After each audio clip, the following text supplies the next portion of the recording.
What is going on, guys? I just got back from trying to film an out on the water fishing video for you guys, an outdoor video.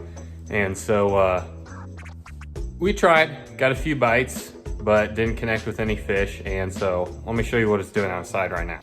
So just open the door here, and it is now 30 degrees and an absolute downpour with wind.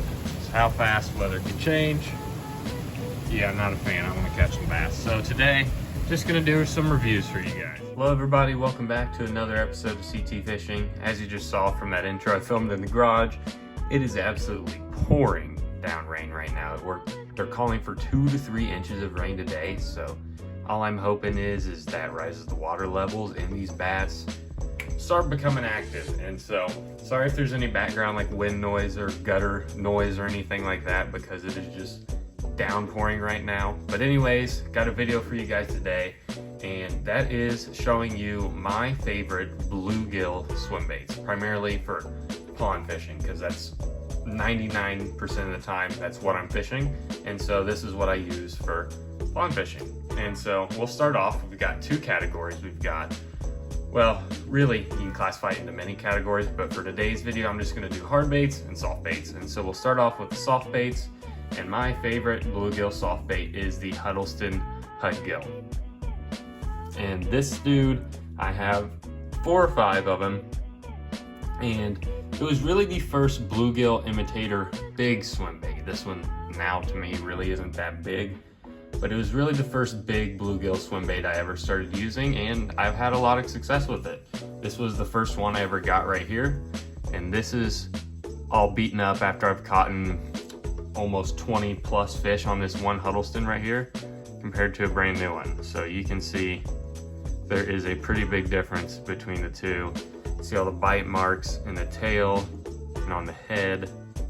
And so yeah, definitely grab a bottle of Mendit soft bait glue, because there is a little weight that will start to pop out here after you catch a decent amount of fish. There we go, got it to focus. So that's that compared to a new one. But yeah, Huddleston Hudgill, I like to crawl on the bottom when I can, but a lot of these ponds have grassy bottoms here in the Midwest. And so honestly, I kind of speed reel this thing. Even though it's not a paddle tail, it's a wedge tail swim bait. In the summertime, just moderately cranking this dude back. Not super fast like you would a square bill crankbait or something like that, but just, you know, nice steady retrieve. This thing gets bit, and so this is my favorite bluegill soft imitator. And so soft bluegill imitation bait is that Huddleston Deluxe bluegill. I know there's a lot of other good ones out there, the Savage Gear Pulse Tail, I think it's called the Pulse Tail, and then the Berkeley Gilly just came out. I'm looking to try that this summer.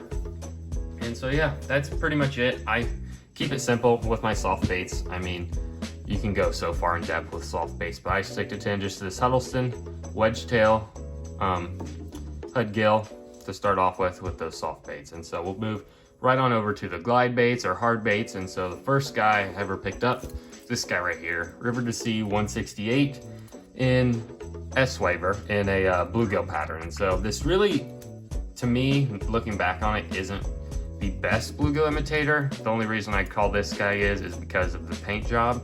But this is just a reaction bait. I mean, glide baits, that's what all glide baits are, reaction baits. And so this is really the first bluegill imitating glide bait that I ever got, and I tore them up with this thing. I have another one, but I ended up breaking it off.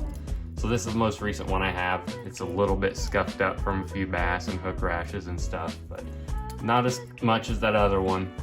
So yeah, this is the first hard bait I used to learn how the cadence and rod movements and stuff like that with that guy right there, that River to Sea S-Waver 168 size in the bluegill pattern.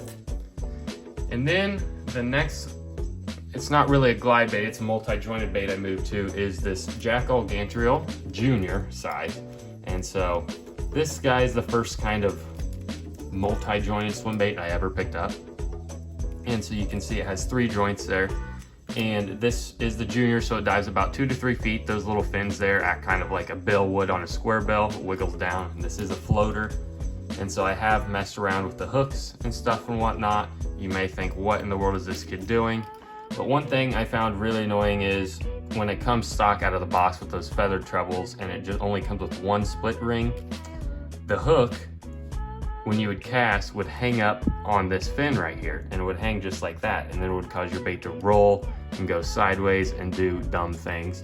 And so what I've done, I've added some extra owner split rings, just lengthen the length of that hook, guide, whatever you want to call it. And so now that hook is long enough, it doesn't catch. See, when it was shorter, it would come to the side and just catch and get snagged right here and cause your bait to roll and not swim correctly. So what I did, just added two split rings in there, and now that hook can come down the side without catching onto that fin, as there were before it would catch. And so the back hook, I just left normal. And so yeah, I don't use this guy a ton. I have caught a decent amount of fish on him, and I will include a bunch of fish catches and pictures of fish I've caught, bass primarily I've caught on these bluegill swim baits at the end of this video, so make sure you stick around with that. And that is the Jackal Junior for you. And then I moved over to another multi-jointed bait, and this is the Buca Bluegill. And this dude was really the first big swim bait I ever began to fish with. I mean, in the Midwest, big is way different than obviously those SoCal and Florida guys. But this is full 6 inches, about 2 ounces, and multi-jointed swim bait. I love this dude for pond fishing because it's kind of like a surface bait.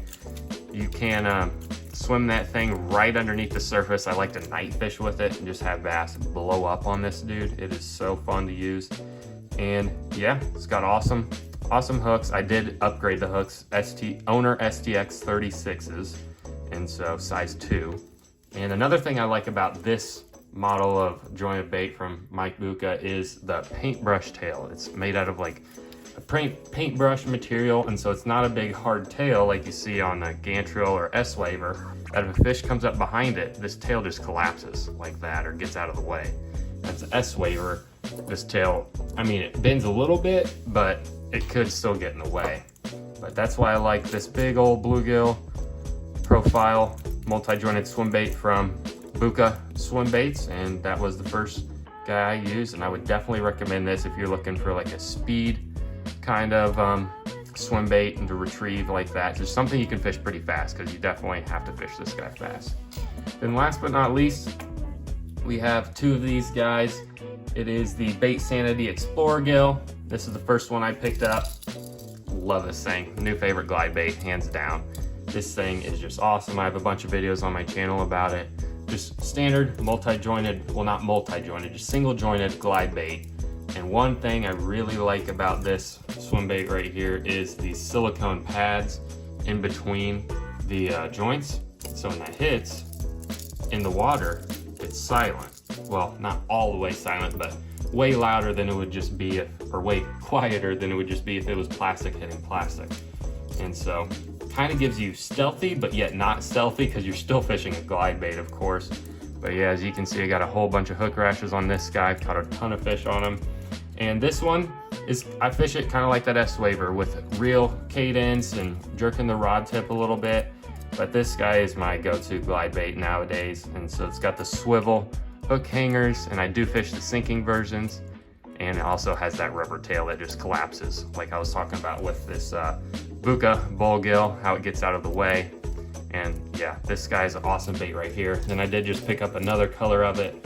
It's that dark gill color. Looking forward to using this in summertime when the bluegill are really dark. And so yeah, that is it for today's video. It's just a basic video for you guys today, not really going too far in depth about swim baiting and that stuff, but I'm just showing you guys my favorite bluegill imitating swim baits I like to use for pond fishing primarily. And so I'm hoping that weather gets better and I can go out there and catch a few bass today out of these pond drain pipes and retention ponds and stuff, but it is not looking like it will. So I'm hoping to bring you guys some more on the water videos soon, and it's just gonna have to be a matter of time and whether these bass want to freaking bite or not. It's still late winter here in Indiana, and so I'm just waiting. And so thank you guys for watching today's video, and I hope it helped you guys make some decisions or even encourage you to try bluegill swim baits at your local bodies of water. And so thank you guys for watching, and stay tuned for the next video.